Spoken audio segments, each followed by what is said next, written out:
Selle sõidu võitja Mailis Mõttus on tulemas finišisse. Tere tulemast tagasi. Mailis Mõttus, Kose rattamaratoni võit täna sinu. Palju õnne. Suur aitäh. Kuidas siis oli? Ei olnud vist kerge sõit täna? Ei olnud üldse. Et selles mõttes, varasemad aastad me oleme ka Janellega siin pusklenud koos, et sõitnud kuni lõpuni koos. Ja täna ma tundsin ka algust peale, et nagu üldse värskust ei ole, et nagu väga raske oli. Peale eelmise nädala graveli estikaid oli vist ikka ei olnud nagu piisavalt taastunud. Aga siis kunagi mingi 20 kilti enne lõppu või siis, kui veel siuke põhisõidul need viimased singlid on. Seal nagu ütlesin meestele, et ma läheks ette, et tahaks oma sõitu teha.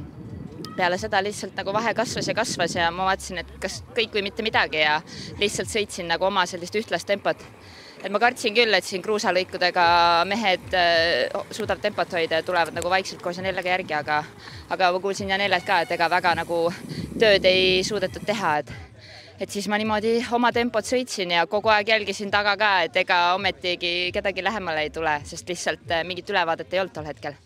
Aga siis kui kilomeeter 2 jäi lõpuni, et siis ma juba teadsin, et okei, et siit vist võit tuleb ja väga rahul. No võib öelda, et küllaltki kindlalt tuli, et piisav vahe Janelle ees ja kolmas koht on üldse meil 5 minuti kaugusel, et tegelikult päris tugev sõit.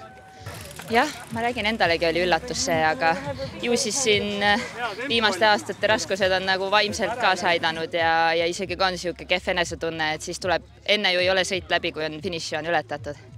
Nii on. Midagi pole öelda, perekond Mõttus täna väike vend võttis sul põhisõidul võidu väga vinge soolosõiduga, et poole maa peal läks üks eest ära. Täna tegite vägevalt.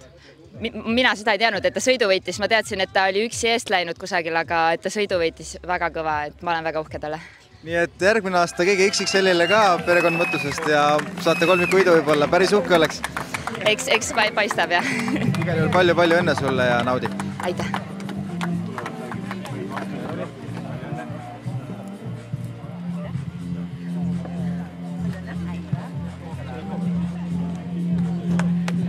Ja palun aplausi 35 naisele.